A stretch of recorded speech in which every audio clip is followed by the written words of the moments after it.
Hey guys, be sure to press like and subscribe. Today I want to do a video about do's and don'ts of renting.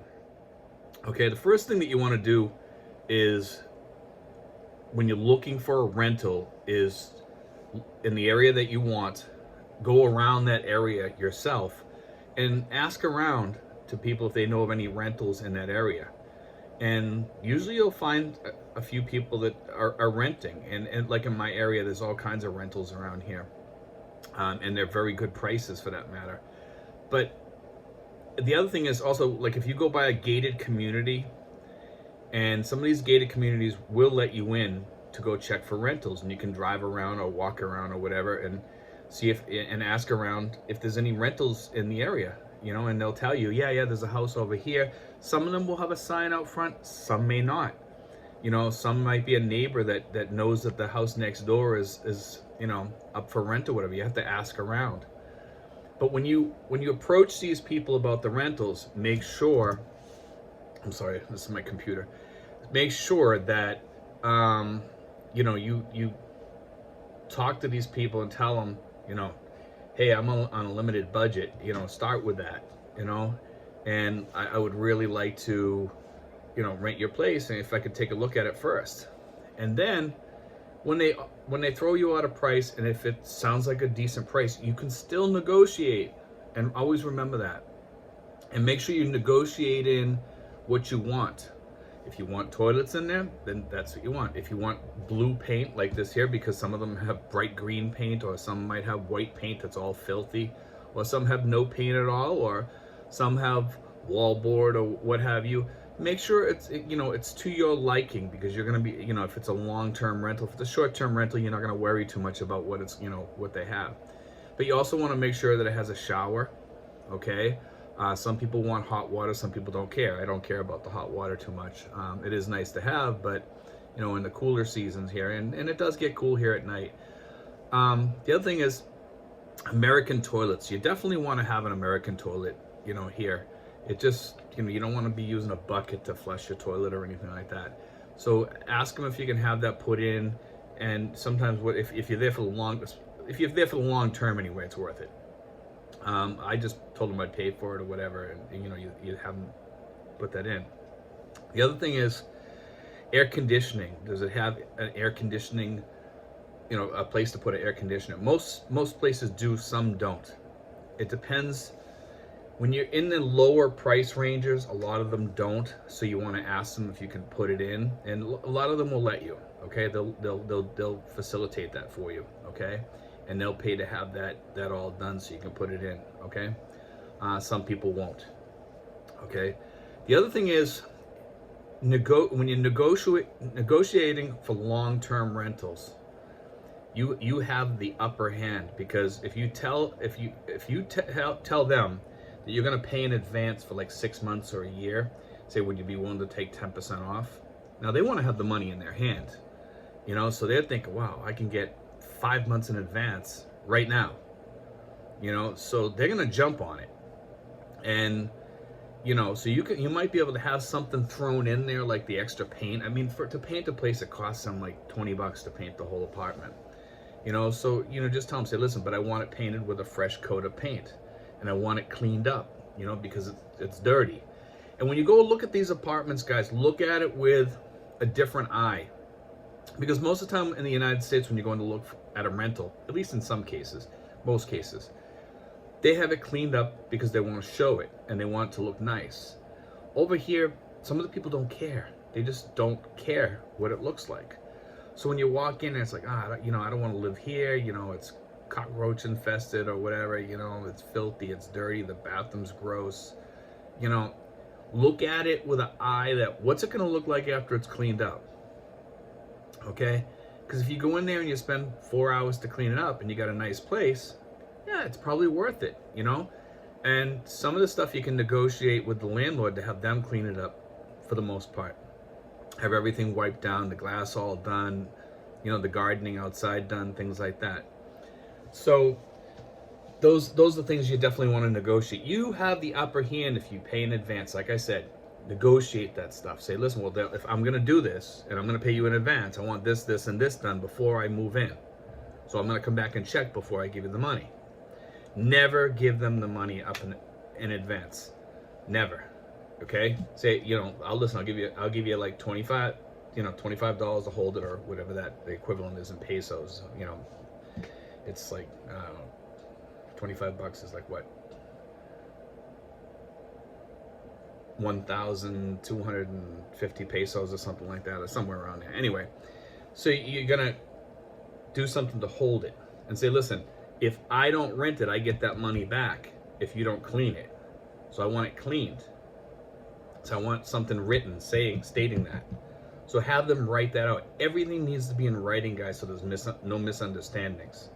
And they'll write it out different and say, no, so you write out exactly what you want, and then have them sign it and you sign it. Say, about the refund if they don't clean it or whatever the agreement is, or if they don't put the toilet in or what have you. Okay, so make sure all that is negotiated out. Now, remember, guys, to have a lease, make sure you have a documented lease with them. When you go to sign, that they have the lease all written out, and read it. In the United States, you don't read them. Here, you have to read them. You really do, guys. And make sure that your landlord is not a very picky landlord that won't let you hang clothes out to dry them out front, or put your slippers outside the door. Because some of these landlords, what they do is they turn people. They get people in there and they have them pay their rent and their security, and then they kick them out 2 weeks later or a month later, and then they keep the security money. Okay, so you got to be careful of that, because these people, and we have a lady here, not my landlord, but another lady up above here, and she does that with people. She turns them. She turns people, constantly turns them, and kicks them out, tells them to get out, and doesn't give them their security. So she's making a lot of money because she has them stay there for like a month or two or a couple of weeks or whatever, and then kicks them out, and then, so she's getting double rents all the time. And the people don't know this when they come there, because they're not from around the area or something, so they don't know that she does this. So, but she's starting to get the reputation now around here, so nobody from around here will rent off her. But that's what you got to be careful. And then on the flip side of that, there's other people here that, because of the COVID-19, they're not collecting rents at all from any of their tenants, and they don't know how to handle that, because these are people that are waiting to go back to work or whatever. So they have that problem. But to get back to the rents, once you're in there, most of the stuff that needs to be done should be taken care of by the landlord. Okay, but some things they're very slow on, because I don't want to shell out the money here, because they're giving you cheap rents. What I do, if it's like 20 bucks or 10 bucks in American money or whatever, I'll fix it myself. You know what I mean? Like, it's like, if it needs a faucet or something, like I'll go and buy a cheap faucet and put it in. If it's like a minor plug fix or something, I'll fix it myself. You're getting if you're getting really cheap rent and you're negotiating it down and stuff like that, just pick up the extra cost, and you'll see what I mean when you hear it. There's gonna be little things that they get broken or something like that. Also, guys, make sure you ask about how the water hookup works. Is the water billed just to you, or is it billed to them? Make sure you ask about the internet, see if they have the internet, or if you have to pay for it. How the electric works, if the electric's in their name or your name. Cable, things like that. I don't recommend getting cable if you have good Wi-Fi. And good Wi-Fi over here is really needed. It's key. And watch my videos about the channels over here you can get online, okay, for free, because that's one reason why I recommend that you don't get cable, because Wi-Fi is sufficient. And if you don't have a smart TV, you can get a thing that hooks into your TV, onto your iPhone or your Android, and it goes into the back of your TV, and it basically makes your TV a smart TV through your phone. So you can watch whatever you can watch on your phone, you can watch on your TV, such as YouTube, things like that. But there's free Inter TV, things like that. There's Pluto, and then I also recommend you get a VPN so you can get those channels. But anyhow, to get back to the rentals. Okay, guys, over here, They have condos for rent that you can get fairly. They're a little bit more expensive. When you start getting into condos or high-rise buildings, you're usually going to see your rents go up because you're getting more for your money. You're getting a parking spot, you're getting a gym, you're getting a pool, things like that. And you're probably going to pay at the cheapest. You're probably going to pay like $250, $300 at the cheap end, at the cheapest end, and that's really cheap for one of those. Okay, if you're going to get a house, depending on where you are, house around my area, 20 miles south of Manila, you can get for like about $200 to $250 for a decent, nice looking house in a gated community. Now, houses are all different. I'm talking about a small but decent, beautiful house with a gorgeous yard in a nice neighborhood across from a doctor. So you know that's pretty decent for like around $200 to $250. Okay, you want a higher end building, really top notch, you're probably gonna pay around my area probably about $400, you know, $300 to $400. $600 will get you a huge house. $1,000 will get you a mansion. You know, down here it's a different world. You know, in the Philippines it's a whole different world around here for rents. Each area has its own thing. Subic you're gonna pay a lot more for. Subic you're gonna pay a fortune for, you know, compared to down here. And in some of the other islands, it's really, really cheap. You get down to like Siargao, Palawan, places like that. There's some cheap rentals in some towns. Don't go to the tourist areas, or don't go to places that are expat, you know, communities. You're gonna pay a fortune, you know. Get a place just outside of that expat community, maybe on the far end, and you'll start seeing, you might have to travel a little further, but at least you'll have cheaper rents and you'll have more peace. Okay, some people want to be around the expats here, some people don't. I'm a person that, you know, I like to kind of be on my own, and you know, I like having my own little place, my own little community, and make it my own here. And I have, you know, a lot of Filipino friends around here. I live in a decent area, and I enjoy living like this. I'm lucky because I have good Wi-Fi here. The water's decent. Everything's really good here. We don't have brownouts here. Some communities have brownouts, others don't. So that's another thing you also want to ask about. Do you guys have a lot of brownouts here? They're probably going to say, you know, yeah, we have brownouts once in a while, once every week or two. You want to be aware of that, guys.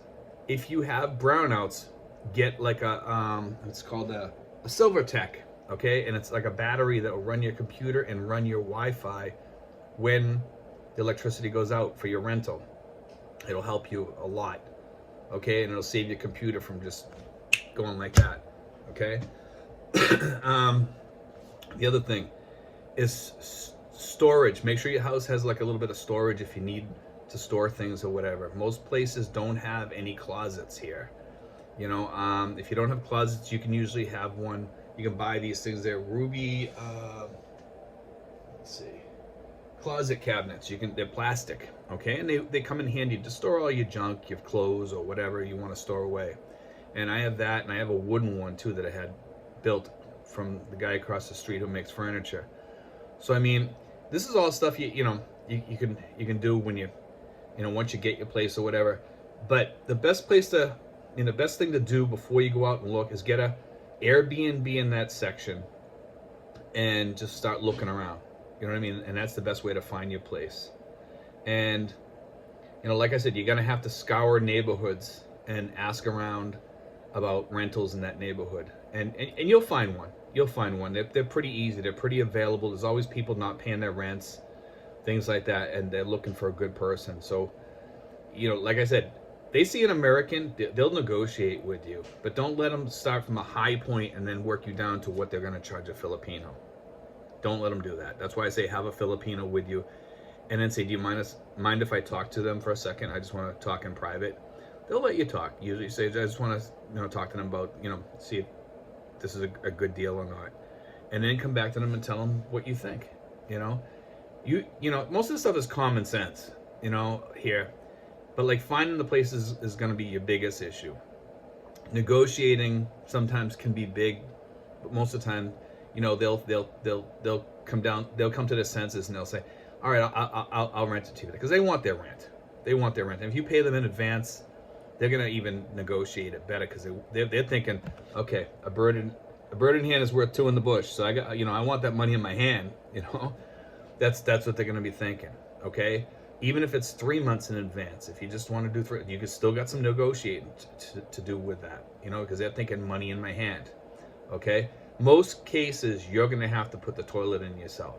Okay, and I would even offer to do that if you're gonna rent it for at least a year. I would say, listen, I'll put in the toilet, and you put in the plumbing or something like that. I'll pay for the toilet. You put, you do the plumbing, and they'll say yeah, and that way there you can pick the toilet that you want. If you want a really nice fancy one or whatever, and that way there you get what you want. But anyway, guys, I hope that helped. God bless. Take care, and be sure to subscribe. Thanks.